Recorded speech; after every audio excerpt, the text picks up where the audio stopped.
Hello and welcome to Deprogrammed on Unsafe Space. I'm your host, Keri Smith, and I'm very excited today to be joined by a comedian and the host of The Wet Spot on Compound Media and the Chrissie Mayr Podcast, which is consistently in the top 200 on iTunes. Chrissie, welcome. Woo! I'm so happy to be here. This is great. I'm so happy to have you here. This is great. Oh, look at all this. I'm in the logo. Yeah, you look like you're reporting from a secret, sexy lair. I am. It's called my bedroom. Yeah, this is a secret sex lair. Yeah. I'm so happy to have you on the show. We just met recently and in person for the first time ever. Yeah, in Austin, and I got to come to your show, and I have to say, I was blown away. I haven't seen a lot of comedy in a while. And I was shocked at what you and your fellow comedians from Compound Media were able to get away with on stage. Wow. Yeah, thank you. Yeah, you guys were so funny, and you didn't seem to have any fears, and maybe you do have fears and you just push past them, but you didn't seem to have any fears or any self-censorship going on. And I know we've talked a lot about on our show on Unsafe Space about wokeness, social justice ideology, and the way that it sort of causes people sometimes to self-censor. Is that something that you struggle with at all, or do you just get out there and... Of course, like I feel like being around the Compound Media guys helps bring me up, and I hope that I do the same for them. Like even just today, I was like thinking of like, do I send this tweet about rent? Like it's basically like it's a joke that's going to involve like rent and AIDS and it's, socialism. And I'm like, oh, do I tweet it out? And then I save it and then I sit on it. But I feel like just being around those guys inspires me to just like say what I think is funny and not worry about getting canceled. And also the act of getting canceled gives you a thicker skin and makes you tougher. So I think it's something every comedian needs to go through in order for them. You have to like fight to like be yourself, Mm-hmm. And it's so easy to slink back. Like I always think of that like GIF of or GIF. God, I always screw it up. Of Homer Simpson like slinking back into the bushes. It's such an easy time for comedians to do that now because I don't want to get. It's just easier to not put yourself out there. But I think and not that I'm any big deal, but I also think it's empowering and inspiring for just the regular people too. And I think it's, as an entertainer and a comic, like our privilege is in that like we can say what we want, and a lot of people can't because they are afraid they'll get fired or lose friends, or even I was talking to Aubrey Huff a couple months ago, and he said that like he was a former MLB like baseball star. He said that like the MLB encourages players not to even follow him on Twitter. So it's like you can get backlash just from who you follow. So it's insane. Yeah. Have you faced any of that? Have you ever had a cancellation? Have you been canceled in any way? Or for sure. Like I feel like a bunch of different times, but like with different like levels of severity. Maybe the first thing that ever happened was when I did a goofy video. I was up in Utica, New York, which is in upstate New York. And I was calling it like Chrissie's shitty tour of Utica. And I just was like goofing off. And because, it was like in terrible shape. And I'm like, oh, look at this property for sale. It's got an outdoor pool, but the outdoor pool was the unfinished foundation that was just collecting rainwater. And I'd be like, oh, look at this bar. The bartender's probably a hooker. Nothing terribly clever. But then a local Utica radio station picked it up like maybe 6 months after I had done it, because it was a slow news cycle, I guess, over there in Utica. And then crazy backlash from all the residents of Utica. They were like, oh my God, publicly, how dare you? You're horrible. Like for weeks, this was like steady, maybe 6 weeks of like steady shit from people. And then, but privately in my DMs, they'd be like, yeah, you're right. We do have a problem with meth. Things really were better in the industrial. Like when, I was like, oh, you're like New York's Detroit. And publicly everyone shits on you because they want something to bond together over. It was like, my friend Corinne Fisher a long time ago told me to read So You've Been Publicly Shamed by John Ronson. And that has helped inform I was so happy I read it, because you realize that it's not about anything that you do. It's about people trying to elevate themselves. So if you're the big shiny thing that everyone's trying to cancel, that everyone has, that's problematic, it's like, well, good. Now we can all come together on this and be above this person. Like, it's a way, like, if everyone's down here and whoop, now Chrissy's up here because she made a bad tweet and everyone's looking, or even like any celebrity, like Chrissy Teigen recently. Even though like I've like never liked her, but when someone's up here and being canceled, it's like, oh, we all can see that this person is up here that being talked about. Now it's a way for everyone who's kind of down here, maybe they want to get some clout. It's a way for them to elevate themselves. Like, look, hey, everybody else, watch me shitting on this person so that we can bond, and then I can eventually get something out of it. Like, I'm on your team because we're all shitting on this person. It's like ultimately a very selfish act. And once I learned that, you're like, oh, it's not about me. It's just about, it's kind of about these other people. And it's like, humor is so, yeah, it's a mob mentality thing. So it was like the first time was over Utica. Another time I made fun of this like girl comic who had walked off the set at Compound Media because she was like offended by something Gino Bisconti said. And then I came back the next day, like put a wig on and pretended to be like an offended SJW. And then that got taken out of context because it's a paywall, right? So the fans like loved my impression. They took screenshots of me in this brown wig, like, oh my God, Chrissy is people. It's so funny, right? So then that gets posted, but then she and her fans go, oh my God, how dare she like make fun of her. But meanwhile, every year in Brooklyn, there's this big show called Shtick or Treat where we are precisely supposed to make fun of a comic who is bigger than us. Not like Kate Little and I don't know, who knows.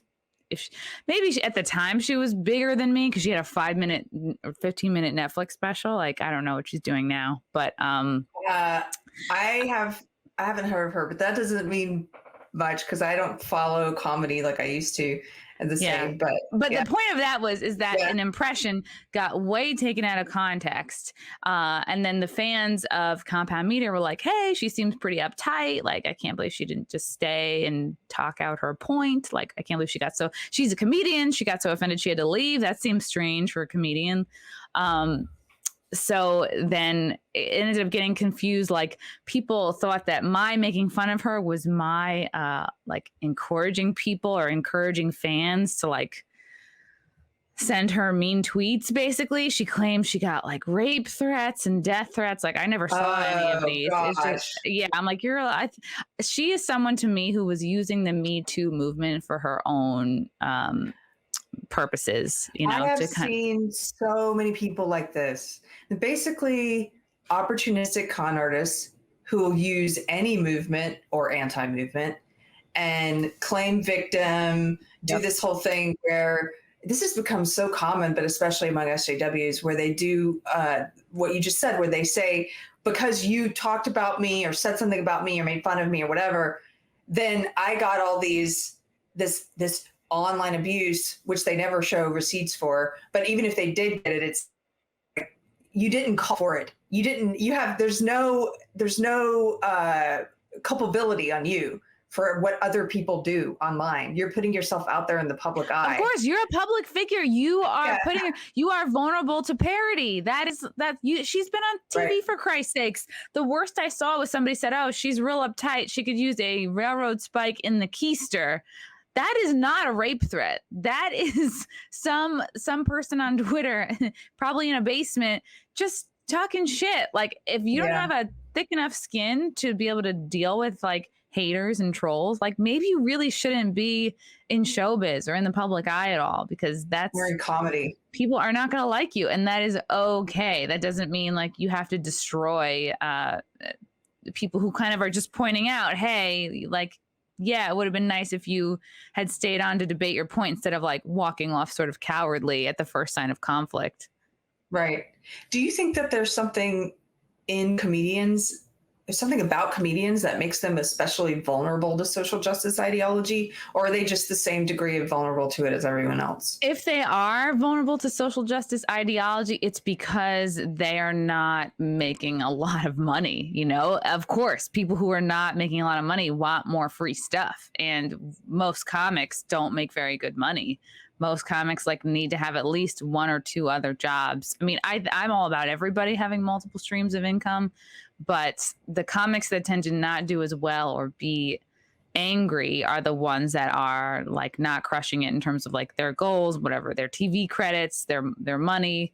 So of course they're going to be more prone to like handouts and socialism, because they're just there's not a ton of money to be made just in like doing coffee shops in Brooklyn. You know, you either have to be on the road or have a podcast like I do or have other projects. And that's the thing, is like these, what I call like these like woke New York or woke Brooklyn comics, they sort of put themselves better than performing.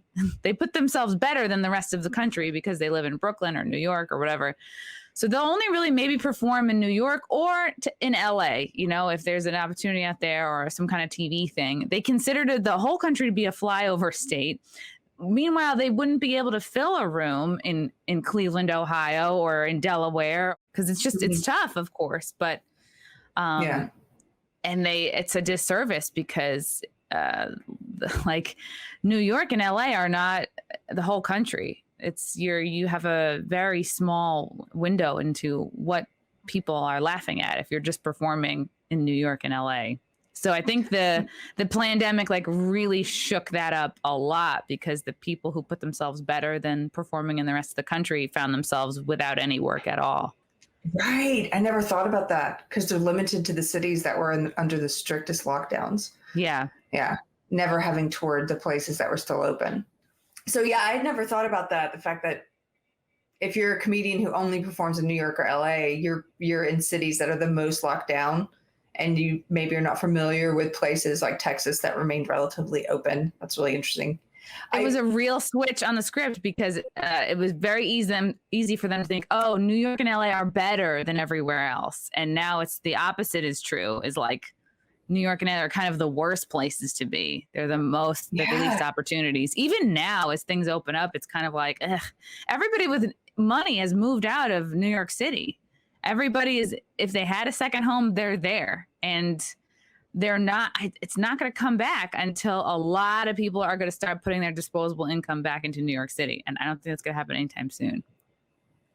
Yeah, I wonder about that. It's the real estate market here in Texas is crazy right now. We have all the Californians and New Yorkers are moving to Austin, driving the prices up. And then the Austinites are moving north to Cedar Park, Pflugerville, Georgetown, driving the prices up there. And then the Georgetown, Pflugerville, Cedar Park people are moving north to Salado, driving the prices. So it's this trickle up and trickle out effect from all the people coming in. It's really interesting. Where is nobody moving to? Like where? Where I just moved. I won't name that town. Okay, but right. You gotta keep it secret. A flag. Yeah, I'm staking a flag in the middle of nowhere. We'll see if people come that far. That's what people are doing right now. People are buying up land on mountains and shit. So, yeah. Yeah. So tell us, how did you get into comedy? I always like hearing these stories of why comedy. Were you drawn to it from a young age, or? Kind of. Like now I look back and I found myself ending up like on stage, like at church. They had like, I was too young to be in the church play, but I like, and I hear stories like my grandma would say like, yeah, you got up on stage, you were really little, maybe you were 4, and you had like a paper bag on your hand and you were saying, oh, this is Danny the donkey. And it was before like the actual church play and the other kids who had parts. But I just got up there and then they had to get like the big, big cane and be like, get the hell off there. And I had like a lot of small roles in my youth, like lamb in the nativity scene, and I was like very good at like crawling on my hands and knees. And then, and like funny from a young age, like they'd have these prayer papers that you'd be like, oh, let's pray for Henry. He's diabetic, but I would draw instead the pastor jumping off the roof of the church, like to her death, you know, and then I would pass that up. And then my grandma would be like, no, you can't. And she would just save them all. But she like loved them. She like loved my little drawings. So like the desire to like be out there, and of course, you know, you get positive feedbacks. People laugh at you. People laugh at you. It's enough to keep going. I was a youngest child. Most youngest children tend to become comics. There's like a lot of sort of like qualifiers. Also, youngest children tend to like, you know, you observe a lot before you know, how your brothers and sisters act, the world, like you learn more quickly. Kind of, because, you know, you have all these people telling you at an early age, like Santa isn't real. You just sort of wise up a bit sooner than like if you're a firstborn. And so it was always like, I was a funny kid, but also I was constantly hearing as I was growing up that I was misbehaving, that I was always doing the wrong thing. I was always acting out. So there was like that to go with too. And as I was growing up, I never felt like I could like voice my feelings or opinions. Like if hey, I'm cold, like shut up, put a sweater on, you know, like I never felt like any of my thoughts or feelings were valid. And I, you know, it's just called sucking it up. If you're, you know, if you're too hot, open a window, stick your head in the fridge. Like, I don't know, like, you know, my parents are both working and it just kind of, I don't know. I was raised to sort of feel like nobody wants to hear about your shit. So fast forward, college, right? I thought I really wanted to be a reporter. I get an internship at Dateline in the city. I'm commuting from Connecticut to New York twice a week for college credit. And then I go, oh, God, Stone Phillips sure is boring. This doesn't seem like the career for me. Like news people are boring, and I'd have to move out to like way out to like a Montana, and then over the years you move back to like a New York market or like a bigger market. So I was like, that seems like time that takes a lot of years. And then I somehow had the idea to reach out to a female writer on Conan, because Conan was still in the city at that time. It was like 2004. So I reached out to Late Night with Conan O'Brien, was somehow able to get myself an internship for the next year, my senior year, 2005. And that was big for me. I mean, I was still very impressed by like, you know, 30 Rock and just being in the city. And I was like, wow. But then I found being like at Conan, like, oh, wow, comedy people are my people. It just feels better. I wasn't like with Conan, but I was hanging out with the writers a lot. You know, just doing menial tasks, but doing menial tasks around like people with a good vibe, and talk to some of the writers. Like it was very exciting. You know, you're walking past the set, like even like you know, you're trying to ask everybody questions, but you don't want to be too much of a suck up. And there was even among the interns so much competition because everyone is dying to be hired. Everyone is dying for that like $20,000 a year production assistant job. That's what everybody wants when they graduate. And it's like, it does feel like a kissing up contest. And I'm like, I was never great at that. And I always thought, oh, that's why I didn't get hired after. But even after, while I was at the internship, a couple of the writers were like, if you're interested in comedy, you need to get into improv. So I was like, all right, improv. I was in improv maybe a semester during college, but I was kind of I don't know if blacklisted is the right word, but the theater director at Fairfield was very like, what's the word when you like don't want to include anybody else? Like she was really partial to theater majors, which I wasn't. I was a communication major and I was an athlete. So she very much didn't see me as like a viable addition, even though I was a funny kid in college even then. So I got in for a semester, but then I was deemed like I didn't, you know, have enough loyalty to the theater world, because I wasn't a theater kid. I did one play in high school, but I felt it was kind of, they were very much partial to their own people. So when I graduated college, I was very excited to like start doing improv somewhere else. So I signed up with the UCB. Between the UCB and the Magnet Theater in New York, I did 5 years of improv. Just would go one class after another, level 1, level 2, all the way to 5 or 6, and then went to the Magnet, same thing, 1 through 6. I think I went in that order. Yeah. And I was only able to do that because I'd be working whatever day job every day, 9 to 5, and then living back home in Long Island. So all my dispendable income was going towards these improv classes. And I was like lucky I didn't have to pay my parents' rent. So these classes, which were like $400 a pop, every 6 weeks. I did that for 5 years. I mean, how much money is that? And so I was really like lucky to be able to do that, but I was really committed to it. And I think being an athlete as a kid, like, did that dedication and like just being able to practice at something very much carried over to my comedy life, because you're not easily swayed by like rejection. You're just used to being dedicated and working hard at something. But and then I realized, good at it. Yeah. And I just wanted to like math, but I was also fascinated by the world, the people. And improv is interesting because there's all sorts of people who do improv, theater kids mostly, arrogant wannabe actors. And then also like there's Bill from accounting, and he just wants to like work on his public speaking. You very much have regular ass adults in there.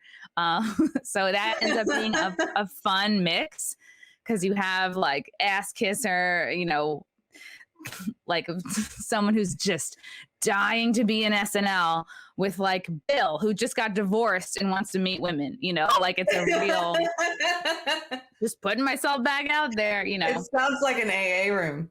It is. And improv people are very incestuous, like, because you go to your practice and then you're encouraged to go to other shows. And then it's your whole, it's like a lifestyle. It's like a cult. It really is.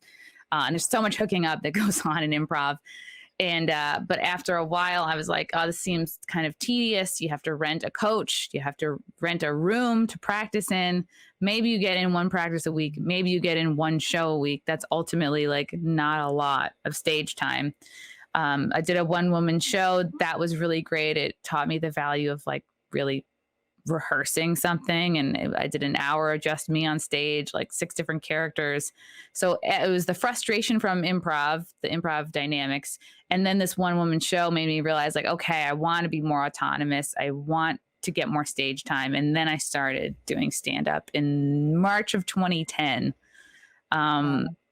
And it was still so scary to me because it's just such a different thing. It's just you up there. And then you're like, what am I even going to talk about? Like, I was always kind of situationally funny and with quips and puns and clever. And especially with my family dynamic growing up, all we would do was shit on each other. So I like took naturally to roasting. But that trend wouldn't come till a few years later.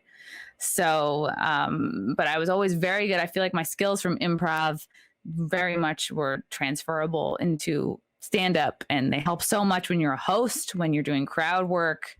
That is a skill that I feel like you either have it or you don't, or if you don't have it, you got to work really hard and be really present. Because I find now even seasoned comics, some of them still won't even ever go into the crowd, and I feel like you're just leaving gems out there. Like the audience is like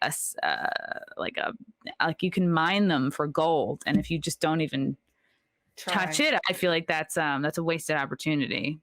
Yeah, that's so interesting. Well, so you started doing stand-up around 2010.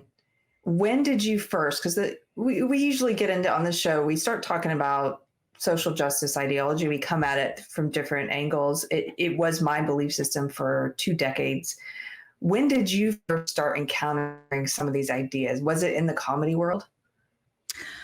I was absolutely like you. I was a social justice warrior in college. I went to liberal arts college as a getting my useless communications degree, like everybody else at that age. And my parents were not, I think my dad was sort of politically apathetic growing up. He'd always talk about like Ron Paul, but like he wouldn't explain why politics was shitty. He just was very cynical and just like fuck it all, like his own guy.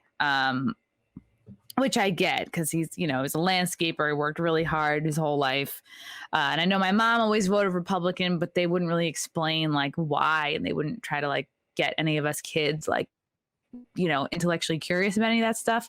So it wasn't until college, till like, all my friends and my classes, I was going to be a studio art minor. I had a bad interaction with a teacher. Like it was an installation art class. I was trying to hang something on the fucking ceiling and I broke a lamp and she was like, you're getting an F for the class. And I was like, or maybe it was a C. Either C and F, it's the same shit to me. I was like, Chrissie Mayr does not get a C in art, and I dropped the minor, went to women's studies, which is like not that many classes, but I was, that was like kind of awakened in me this feminism stuff, and started identifying as a feminist. My friend was part of the Students for Social Justice Club. I joined that because I'm like, oh, this is the right thing to do. Of course you have to be with the gays. Of course you have to feel for homeless people. Of course, like, you know, you have to care about poor people. And my college was a Jesuit college, so they're all about going to fucking Ecuador, and I don't know what they did over there. I was too busy, you know, fucking crushing Natty Light to go on any of those trips. But I know that they were available. So it just seemed like, oh, of course you have to be involved in this. And then you kind of identify with the titles. And you're like, oh, this is my crew. And this makes me better than everybody else. This definitely makes me better and smarter than my family because they're not talking about this stuff. And I'm in college and my professors know more. So you want to connect with your professors more than you do your parents, especially at that point in your life. You're just a sponge and you're all about like, oh, this is college. I'm smarter and better for this experience. But you have no practical anything. No practical that was experience. Very much there was this sort of arrogance that I adopted that came along with it, with my women's studies minor, with all the classes I took in queer theory. And it just, you're sort of, I'm learning this secret knowledge, this, you know, because I'm at this elite school, and it's too bad that these bumpkins where I'm from and my parents and everyone else, it was so arrogant. And looking back now, gosh, with the wisdom that age gives you, and, you know, getting older, and maybe this happens, I hope it happens with everyone, but the older you get, the more you realize, oh, I really don't know. The less you know. It's like, I know there's so much that I don't know. And but I think that's common for everyone, but especially for some reason with this belief system. It gives people this gross sort of intellectual superiority. Gross arrogance, all the while they're in insane credit card debt, they're in insane student loan debt. No one has taught them, nor have they sought out how to learn how to like balance their finances, how to invest, how to clean up after themselves, how to do your own laundry, how to make your own bed. All of this personal responsibility is completely ignored. All the while you let yourself getting arrogant on like how the homeless are treated. Meanwhile, it's like, you're 17. You don't know any homeless people. Like, why don't you learn to like make your own bed first? And it's like, it's a crime that practical knowledge is not instilled in our young adults. And the fucking critical race theory is, you know, well now, I mean, the critical race theory was not a thing when like we were in college, but now it's becoming a thing. It's trickled down to elementary school. And, you know, I think I was lucky that I only encountered this at college and not at an earlier age, because I don't know, maybe I would still be in it if it had been instilled in me very young. So how did you leave all of that? What were some of the cracks in your foundational beliefs, or how did you start to wake up from that? And even it carried on after college, because I, you know, was lived at home for like 5 years, but, you know, moved out, was living in Williamsburg, Brooklyn, whatever, temping at like NYU, always had some job in the city and doing improv. So I was never meeting anybody who thought differently than me. And even when I started doing stand-up, my whole crew is other 25-year-old liberal girls and guys. So again, like, no, everybody's like really like-minded. Nobody's testing you. Nobody's testing your beliefs. And it's like, again, it's easier that way. It's like a club. It's like, oh, Republicans are gross. And nobody breaks down why you think that. Oh, because my parents were Republican. That's it. So yeah, didn't vote for Obama. I think the last Democrat maybe I voted for was John Kerry. But then no, it was Obama. I voted for Obama once. Second time, I really had to make it to yoga, so didn't vote at all. And then voted for, I was like, he's probably got this. Then voted for Jill Stein. So even in 2016, I was not, the cracks did not really form until 2018. Because a part of it was like, I met my boyfriend in 2014. He helped kind of open my mind up a little bit because he came from like the YouTube world of watching like Louder with Crowder, Ben Shapiro. Not Jordan Peterson is the more I became sort of obsessed with him, but me too. He was more rooted in what you call like, the intellectual dark web or something. Like I had heard of Dave Rubin, all these people I had just no clue about until the last few years. I think that's so true with like guys. I don't know. Guys are more, I don't know. It's weird. He was very open-minded. So it helped, dating him started to open up my mind. And then it was like a multi-pronged thing. It was like finding with comedy, like my sense of humor was like growing away from this like woke leftist perception. And I also felt like during the time that I was in stand-up where I was like hardcore into like, my jokes were like feminist. I was like making fun of guys and that wasn't really getting me anywhere. And after a time, it didn't feel good to be like still hitting those same notes. Yeah. And then, so 2018, I think was a really pivotal year because my mom died and I started going on Compound Media. So it's like her death, all this space opened up in me. It was like, it's just a mind fuck. Right. And then I was like, okay, I gotta start filling it with something. I gotta like do something productive here. So I started going onto Compound Media, doing characters. And I just found being around those guys, I'm like, oh, they like, everyone's telling dirty jokes. No one's politically correct. Like they're making me like crack up, like double over in laughter. They're so, especially Aaron and Gino, very good at improv. I don't think either of those guys took improv, but they're naturals and their show In Hot Water is so like improv based and like dirty jokes. Just all the stuff that I love. And I was like, oh, this is so much more fun. This is so much more fun than like standing on stage with a microphone, like talking about how dumb guys are. Yeah, you know what? I went on their show and I didn't know a lot about it beforehand. And you're right. They had all this kind of improv sort of humor that I'm not used to doing. And they're also disgusting. They're also showing gay scat porn too. And they'll give you no warning either. They'll just be like, oh my God, you know, it's not for they didn't everybody. show me any of that, but they found some guy who's like a YouTube hot dog eating contest guy or something. And Frankie McDonald. Yes. Or no, guy. Yeah. He's like retarded. It was really funny, just sort of this juxtaposition of they're asking me serious questions and we're kind of having a serious discussion. And there's just this fun, ridiculous, no point to it. Just they're just having fun and throwing that in together. That was really I could see how that could become really fun to try because it's just unexpected.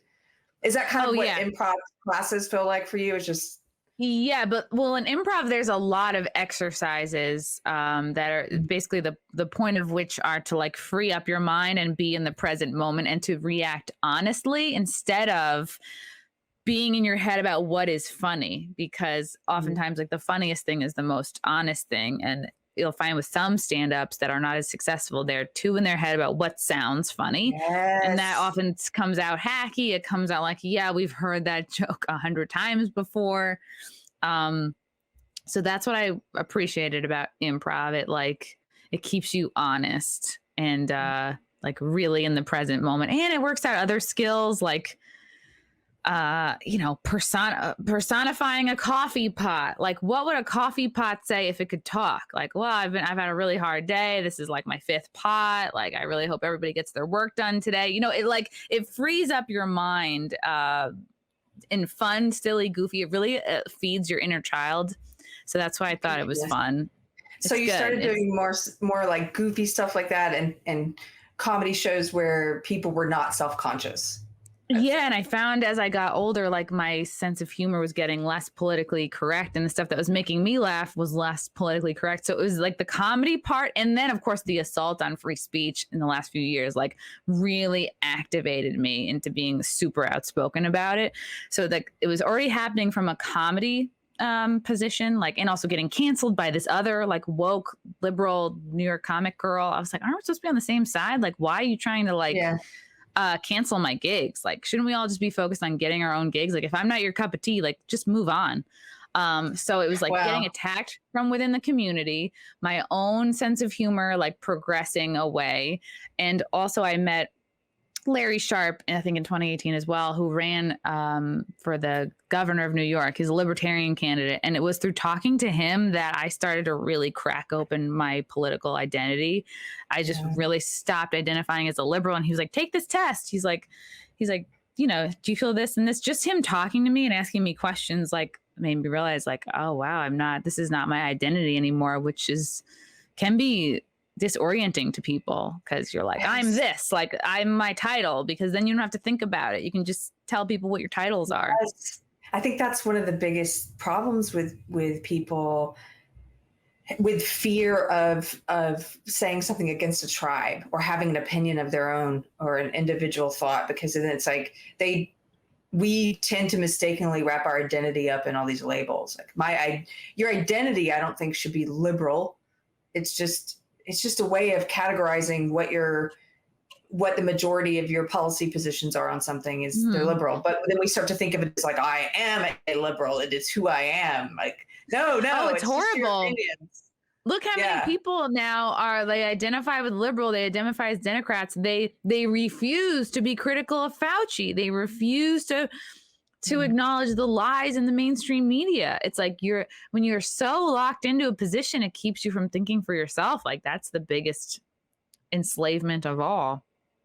Do you have any political alignment these days do you consider yourself a libertarian, or are you independent? Probably more libertarian. I may have recently changed my voter registration to Republican just because I was so sick of having the Democrat ladies show up at my apartment door. I'd be like, how did you fucking find me? But I was just very irritated by them showing up all the time. So I was like, I have to change my freaking thing. But who knows? I might change it to libertarian. I don't know. I was like, it's crazy for me to still be a registered Democrat at this point, which I was up until maybe last year or something. So did you find that when you realized you were no longer what's called liberal as an identity, did you also find that labeling yourself wasn't that important to you anymore anyway? Exactly. And there's so many things that happen. It's like, oh, what did I get out of identifying with this label anyway? It didn't help my career. It didn't. And it's like, once you give up the labels, once you start really speaking your mind, and then you notice which of your friends slough away, fall away. And you're like, oh God, it's like, it all makes you braver, I think, because you're not protected by your group. Because once the group and the friends start falling away, it's just you, and maybe you have a few other friends and core, my boyfriend, and we see eye to eye and everything, and which is helpful. But you find more as your group identity falls away and your friends fall away, then you're truly free to be critical. Yeah, because you're I'm not disappointing the group. I'm not going against the group. Yeah, I think that is why your comedy is so good, because you have that freedom and you're not so constrained as people. And not just comedians. I see it all the time. People are just constrained. They self-censor. I wasn't a comedian. I worked with a lot of comedians and I self-censored. I saw them self-censor. I saw the writer's room on some TV shows self-censor. Wow. And because of fear. And I think it's the enemy of comedy. It's the enemy of a lot of things, but it's the enemy of comedy. So what is it about you, Chrissie? I'm also interested in people's stories about how they first learned of social justice, or if they got involved in it, how they got involved in it, how they got out of it. But I'm also interested in what is it that you think makes you able to see through some of this bullshit? Why did you wake up? Sometimes when I ask people that question, I'll hear, oh, I have a family member who escaped a communist country. Oh, yeah. There's always different answers. So what do you think about you? There's so many parts of it. Part of it was seeing the assault on free speech and comedy, and then and seeing other comedians supporting the stifling of saying whatever you want to say, and the certain kinds of jokes. Oh, we can't joke about this group. Oh, we can't joke about this group. And I'm like, well, then where does it end? How does this not?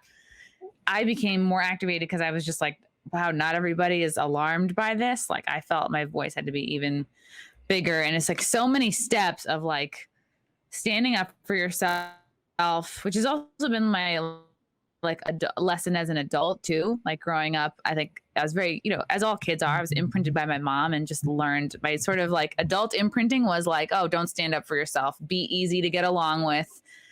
tiptoe around people who get angry easily, my dad, and just learning to avoid conflict. So that's been my like whatever journey lesson as an adult, is to stand up for yourself, like say what you feel, not that like oh my feelings, but you know what I mean, like really stand up for what you think is right, which for me was like free speech and comedy, and getting better and better with dealing with trolls and people trying to cancel you. And you have to just be comfortable on your own. You have to be okay parting with the group, because I remember in college, like I joined Students for Social Justice because my roommate was in it, and I thought this will be a great way for me to meet boys, and we got in a meanwhile it's like the opposite is true. I should have said like drop me off at Home Depot, pick me up in 3 hours, like I would have had a boyfriend. But we got into a van and drove to Georgia. I think we went to either we drove down to Texas or Georgia. Might have been Georgia. This army base in Georgia. And we went to protest the School of the Americas. I still don't entirely even know what that was. But I was told that it was a group of American something or other that was killing people. And, I was like, oh, that sounds wrong. Let me get in this van. Who's going? He's cute. I'll be there. And it was an interesting experience, like being that first protest experience, and you're there and everybody's got their t-shirt things set up and their buttons and their stickers, and like, what are we protesting again? Okay, this is fun. I didn't tell my parents where I was going. This is kind of exciting. You're doing things by yourself. So I didn't really understand. I just, you're told that something wrong is going on and you need to be here to fight it. And I was like, okay. So. Yeah. Did you ever I had a similar activist sort of experience in college where I went to a dismantling racism training. It was one of these early kind of critical race theory indoctrinations. And this one was put on by Amnesty International. And I ended up working for Amnesty International. I ended up doing a lot of anti-death penalty stuff for them in the state of North Carolina. But that anti-racism training, when I look back on that, I think that was a big part of changing the way I thought about things and sort of really cementing some of these social justice ideology like beliefs in me. Like that was when I first heard where they try to redefine racism, which is very important that they get you to accept this new definition. Did you have any of those indoctrinations that you would call? That's the only thing I did that I would call explicitly an indoctrination session. The rest of it was just like slow boil, through classes and stuff, the things that you're learning. But yeah, it was like that protest, being in the club. It was like pretty light though. It was like, I think my women's studies minor was influential because you're learning. Like I'll never forget, in the same semester, I had I was in a sports broadcasting class. So I was the only woman and all men. I was also in an Eco-Feminism class for my women's studies minor. So it was all women and one dude. And it ended up being like, fuck you to the dude, my takeaway from ecofeminism is it is a man's fault that our resources are depleted, that the climate is in shambles, everything wrong with the earth is man's fault, or the patriarchy, whatever. Like they're for the destruction, they're all about consumption. Mm-hmm. And you're learning about I have a women an English class where we're just reading like women authors, and you're like, why shouldn't everyone should be reading these? Why do I need a specialized class on women authors to read women? Meanwhile, it's like, as an adult, you can read whatever the fuck you want. You don't need to be in a minor. Like if you as an adult become intellectually curious, go ahead and get that book for yourself, but you're learning everything from an angle, this like feminist bent. And it is also you're in this little exclusive group. Same thing. You feel better and smarter than everybody else. Like we weren't using the word woke back then, but it was there. All the bones were there. That's what it was. Yeah. So one of the things I wanted to, I try to, at the end of the episode, sometimes we get people asking us, like, with everything that's going on in the world, it's hard to stay positive. And this isn't all of our viewers. It's just some of the people we've heard from. And so I always like to offer people some positive notes. And I think there's a lot of positive stuff to come from comedy. So do you have any thoughts about like why comedy is valuable and what comedy can offer us, even in what might be considered dark times culturally or nationally, or concerning times. Yeah. If comedy is healthy and thriving and allowed to be, then that's always a good sign, because what is in comedy? Like honesty, like it's like your first, every person has an experience at work or with friends where they've blurted something out, just how they feel. May not necessarily be a joke, but that gets a huge laugh because you're able to say the honest thing in the moment.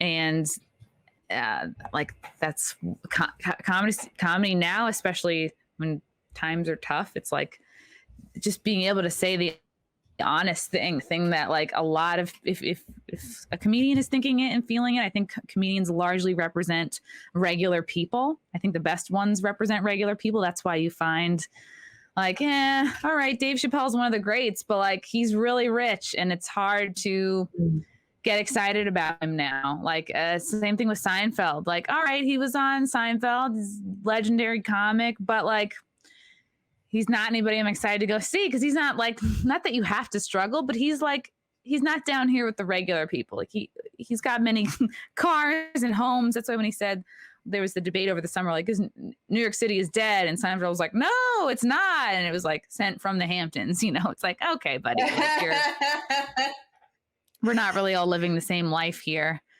So do you think, can I ask you that? Actually, this is really interesting to me. I've thought about this before, having managed comedians and been in that world for a little while. Do you think that money, fame, power, do you think these things hinder an artist's ability to do really authentic, original art that resonates with the common person? And that could be comedy or music or what have you. I think they can, but it's not impossible. Maybe they make it a little bit harder. Like if you have more money, like let's just say you live in a better apartment and you take more cabs instead of riding the subway as much. Okay, so now you're out of touch with what's going on in the subway. Now you're out of touch with walking around New York City because you're taking cabs everywhere.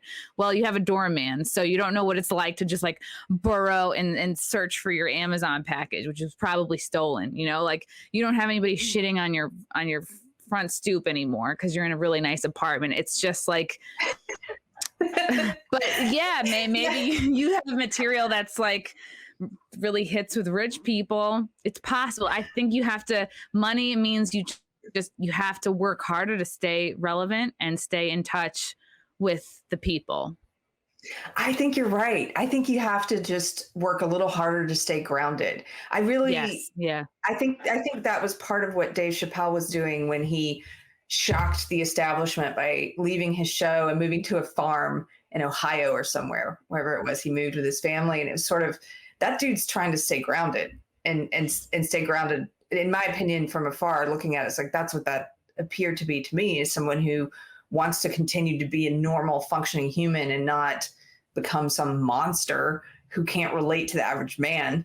So yeah, I think you're right. I think you just have to work harder at it. I mean, there was one comic I worked with who, it got to a point where I could see the struggle to have things to talk about on stage that other people could relate to, because if you just start leaning into all of that wealth or that the privilege that comes with that, it's sort of, if you're not doing any trips yourself to the grocery store, you don't even know how to use an ATM because you have an assistant go to the ATM for you, and you don't know how to set your own oven because somebody does it you just don't know these things that normal people do. It's like, how do you relate to people unless you're just making fun of your own inability to function?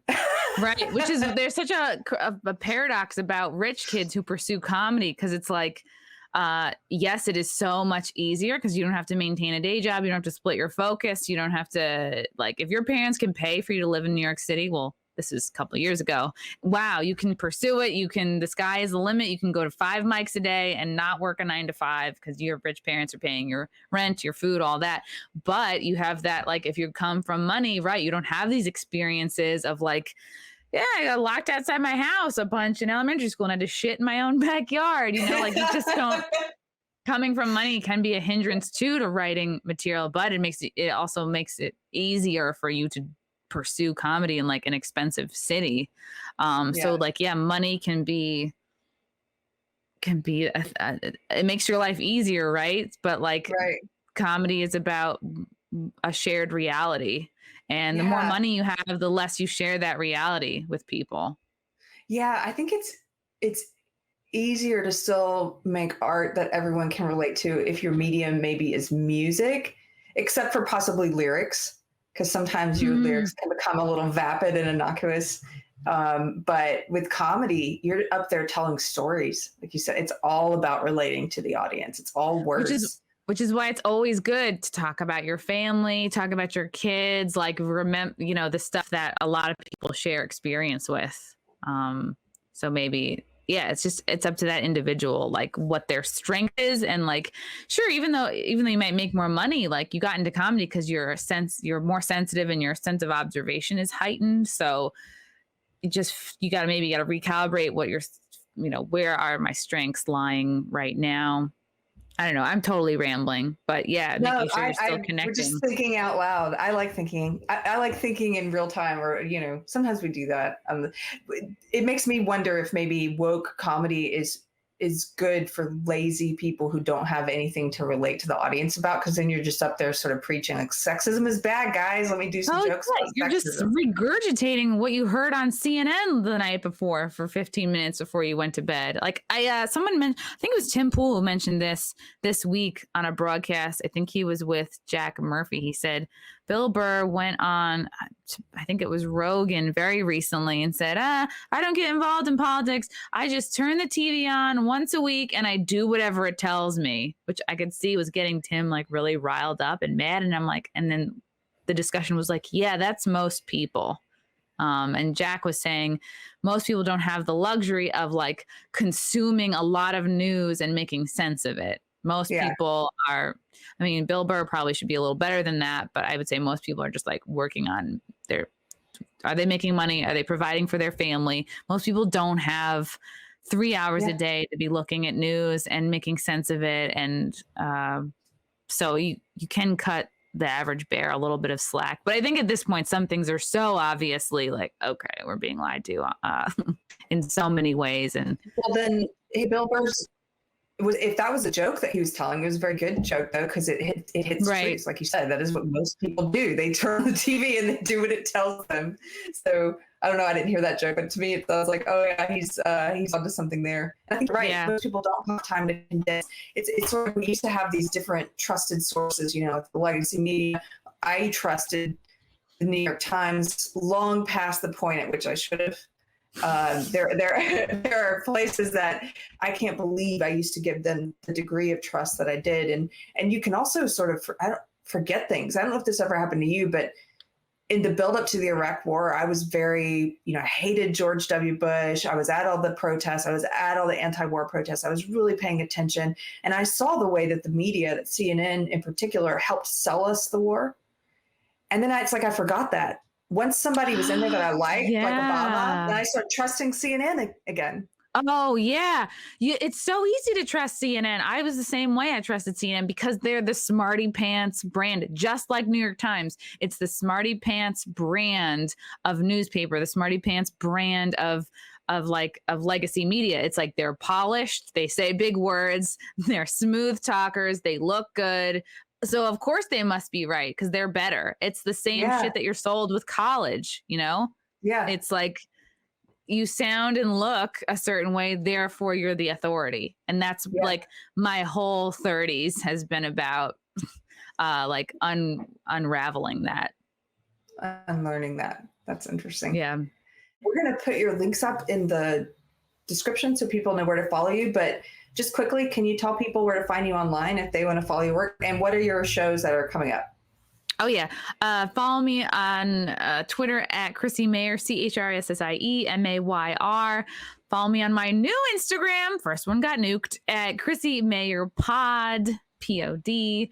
My podcast, the Chrissie Mayr Podcast, is on iTunes, YouTube, Spotify, SoundCloud, and the Wet Spot, which is my light and sassy sex dating relationship show, is on Compound Media Mondays at 7:30 p.m. Eastern. I think that's it. Oh, yes. And I'm going to be at Hilarities in Cleveland Thursday, June 3rd. And then I'll be at the Dojo in Morris Plains, New Jersey, June 12th. And then the Pat Garrett Amphitheater in Bethel, Pennsylvania, June 18th. And more shows and dates are coming. So just check out my website for details. Awesome. Why did your first Instagram get nuked? I think I posted something not state approved. I think I posted something that was anti-jab, or I just got reported a lot from Jan 6. It's like either one or both of those. Yeah. And did they give you an official reason? No, no warning, nothing. It just was gone. Yeah. Wow. So our Unsafe Space Twitter account, we got permanently banned in January, and it took them 2 months to tell us to give us a reason. And then the reason they gave us was bogus. They said we're trying to evade a ban, and we appealed and we haven't heard yet. What is it? It's almost June. We still haven't heard. I hear about this all the time, increasingly from more and more people who are getting censored or getting kicked off platforms. And the thing that freaks me out is that we're starting to just get used to it and be like, oh yeah, you got banned. Oh, well, like it's normal. Like, right. Because you just hear it all the time. I mean, maybe it is good. Maybe it's a sign that, like, okay, there are enough alternatives. Like, it's not the end all. Like, your one platform is not everything. Like, okay, well, I'll just have to find something else, because that is kind of easier than, like you said, going through the rigmarole. The rigmarole of them trying to get an answer out of them when they're not trying to give anybody answers. Yeah. Plus, I think I had a friend who she's an artist. Her Instagram, she lost it because of a spammer or a phishing attack. Someone contacted her, pretended to be from Instagram, said that there was a problem with her account, got her password or what have you, and then logged in and deleted her whole account. And so she had tens of thousands of followers and lost all of them. And and then the embarrassment too of being catfished like that. But what she learned from it, and I really think this is a great lesson, is sometimes we can put so much, we can forget what our real goals are, and we can put all this meaning in something, in like the number of followers, the number of subscribers, or this thing that I have, this thing, this YouTube, this platform that I have. And then if you lose it, you spend years working on it and gaining followers. Like, it did suck. I had 13,500 followers on Instagram, and you're like, oh man, okay, that was helpful for selling tickets to shows. But what are you gonna do? Yeah. And then you survive it, and you're like, whoa, maybe that I had too much power in that thing, and so maybe you have less fear over losing it again. It is good, because it's like everything is temporary. Like, it's nothing is we could all lose all of our accounts tomorrow. So if you're not hanging your worth on that, that's a good thing. Yeah, I think so too. Chrissie, I really have enjoyed talking with you. I've enjoyed getting to meet you. I'm a big fan. Yay. I hope everyone checks out your site and goes to a show when you are in town, goes to see you live. I'm a big fan of you too, Keri. Yeah, when we were in Austin, everybody was like, you guys look related. I was like, thank you. That's such a compliment, because you're a beautiful redhead. By the way, I forgot to tell you, wasn't yesterday Redheads Day? Redheads Day, yeah. I'm so behind. I got to get another dye job. Like, redhead, it's like it's the fastest color to dull out. I mean, unless you're a real redhead, and those guys are freaks. No. So, yeah. Well, thank you, lady. I hope you have a good rest of your day. Thanks for having me, Keri.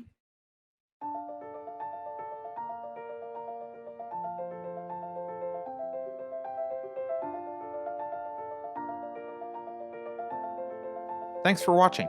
If you're new to the channel, we have a deep content library that includes interviews with everyone from Mike Cernovich to Megan Murphy, so go check it out. If you'd like to see more, please consider supporting the show by visiting unsafespace.com/donate. You can find us on all the major social media platforms, at least for now, and you can find a community of like-minded individuals on our Unsafe Space chat on Telegram. See you there.